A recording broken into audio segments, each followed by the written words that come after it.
Hola, sóc el Bernat, editor d'Edicions del Pirata, i avui us faig aquest vídeo per explicar-vos com escollir correctament un llibre infantil. El primer que hem de tenir en compte és l'edat del nen. Durant l'etapa lectora dels 2 als 10 anys és molt important ajustar-nos a l'edat en qüestió, perquè és molt diferent un nen o els hàbits lectors d'un nen de 8 anys que els d'un nen de 5, evidentment. Aleshores, això és el primer que ens ha de centrar. Després, ens ha de centrar també en l'etapa en què el nen ja llegeix, si és que li agrada llegir molt o no, perquè aleshores podrem saltar i anar als llibres d'una edat superior, o en el cas que no li agradi llegir, ens haurem de quedar potser amb una edat inferior o amb els de la seva edat, però que siguin llibres més jocs, etc. L'altra cosa que hem de tenir molt en compte són què li agrada llegir o què li agrada al nen. És a dir, si tenim un nen que li agraden molt els dinosaures, evidentment si li comprem un llibre de dinosaures, el nen en qüestió se sentirà molt més atret que si li comprem un llibre de princeses. I per últim, el que hem de tenir en compte és amb la tipologia de lletra amb què està escrit el conte. Normalment, als 4 o 5 anys llegeixen amb lletra de pal o majúscules, als 5-6 amb lletra lligada i finalment, als 6 cap endavant, comencen amb la lletra d'impremta. Aleshores haurem de tenir en compte quina lletra s'està llegint el nen per poder-li escollir el llibre perquè se li de si mateix.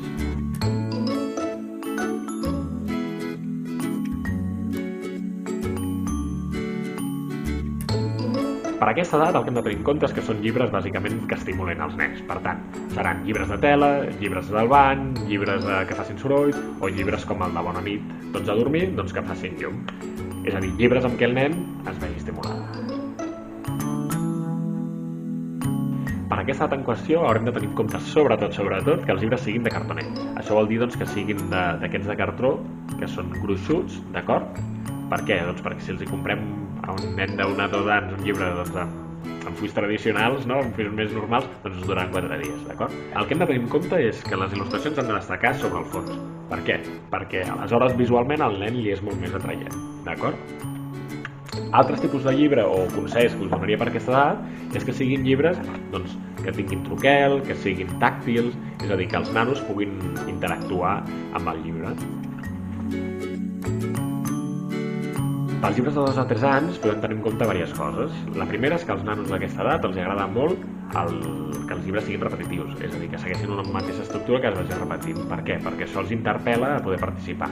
Per tant, els llibres que siguin repetitius, com per exemple el Cuquedo, serien molt adequats per aquesta edat.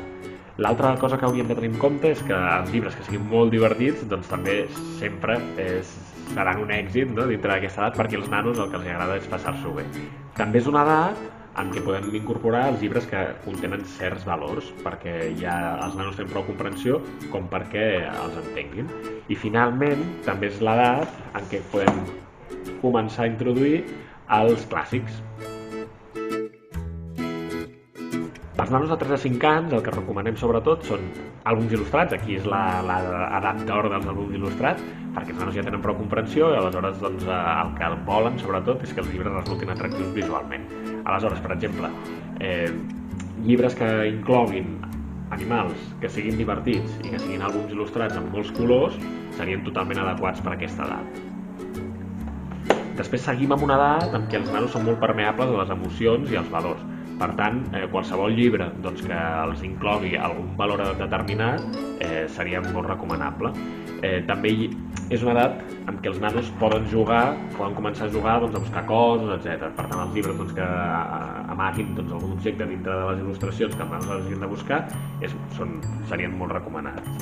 I per últim, els llibres que també interactuïn amb el nen i que faci que el nen participi, perquè com que estem en una edat que nosaltres els explicarem els contes, són molt agraïts perquè aleshores veiem primer que el nano segueix la història i després despertes més interès amb el nano que un llibre que no interactuï amb ell. Pels llibres de 5 a 6 anys, aquí sobretot hem de tenir en compte com estan escrits. Aquesta és una edat en què els nanos comencen a llegir. I quan comencen a llegir, començaran amb un determinat tipus de lletra en funció de quin model escolar segueixin. El que és més habitual a casa nostra és que els 4 comencin a llegir amb lletra de pal, els 5 comencin a llegir amb la lletra lligada i els 6 es passin a la lletra d'impremta. Això dependrà una miqueta del model escolar en què estiguin inscrits els nostres nanos, però a grans característiques seria més comú. Per tant, quins llibres serien els recomanats, sobretot si no sabem exactament en quin model escolar estan inscrits? Doncs els llibres que incloguin el mateix text amb lletra de pal i amb lletra lligada, o amb lletra de pal i lletra d'impremta, o amb lletra lligada i amb lletra d'impremta. Però els llibres que tinguin el mateix text amb dues tipologies de lletra ens poden servir tant per una edat com per l'altra, com per poder saltar d'una tipologia de lletra a l'altra. Per tant, són molt indicats. Aquestes col·leccions normalment a més estan ordenades en funció de la dificultat lectora, així que realment són molt útils. En els llibres de 7 anys, realment els nens ja han deixat d'aprendre a llegir i ja són lectors, per dir-ho d'alguna manera. Per tant, aquí el que més ens interessa és donar-li un llibre que amb ell el pugui motivar per seguir llegint i, per tant, adquirir l'hàbit de lectura, d'acord? Perquè la lectura ja ha deixat de ser una cosa de nou aprenentatge, sinó que ja és una cosa que ha adquirit i, per tant, que hem de potenciar.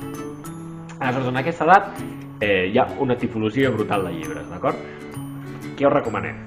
Per exemple, hi ha nanos que potser encara se senten molt còmodes amb els àlbums il·lustrats que siguin molt xulos, amb lletra d'impremta, etc.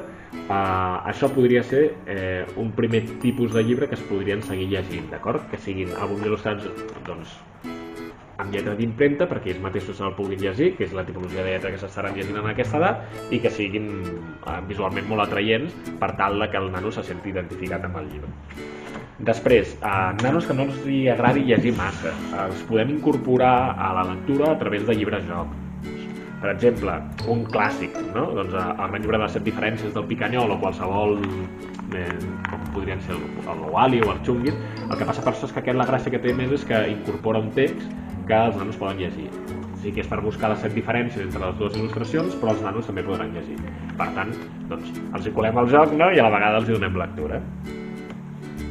Altres coses que es podrien llegir. Això ja potser el recomanaríem per un nano que fos més lector, serien els recopilatoris de contes. Per què? Perquè són contes curtets, se'n poden llegir un abans d'anar a dormir cada nit i d'aquesta manera no es veuen obligats a llegir un gran tros o un gran volum de text a una mateixa nit i no s'han de recordar del que han llegit el dia anterior.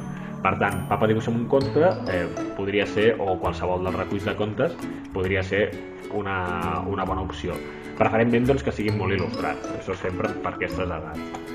Altres coses que podríem llegir serien llibres amb poca lletra d'impremta i que ens aportin alguna altra cosa, com podria ser, per exemple, qualsevol dels llibres que estan en català i en anglès, és a dir, llibres bilingües, perquè amb 7 anys ells mateixos, en el cas que estudien anglès, poden anar comparant un text amb l'altre i són llibres que a més ens aportaran el coneixement d'un altre idioma.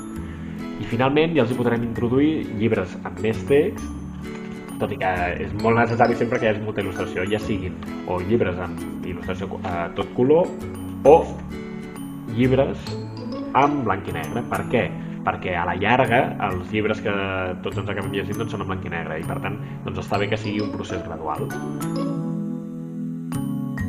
A partir de 8-9 anys el que recomanarem són sobretot les col·leccions. Per què? Perquè el que volem potenciar és l'hàbit lector del nen. Per tant, intentarem introduir-los col·leccions perquè si els agrada algun personatge en concret tingui més llibres de la mateixa tipologia que puguin anar seguint. I aleshores la lectura es converteixi en quelcom que el nano busqui. Quin tipus de col·leccions podem escollir? Col·leccions com el comissari Llampec, que siguin col·leccions en què el nano ha de fer de detectiu, ha de resoldre casos. Tot aquest tipus de col·lecció funciona molt bé i als nanos els agrada molt. Un altre exemple seria els embolics de la Judit i el Johan, que en aquest cas canviem de temàtica i és una col·lecció d'humor, en què sabem que els nanos s'ho passaran molt bé i riuran molt. Aquest tipus de col·leccions que busquen la complicitat amb el lector o que volen que el lector faci alguna altra cosa sempre funcionen molt bé.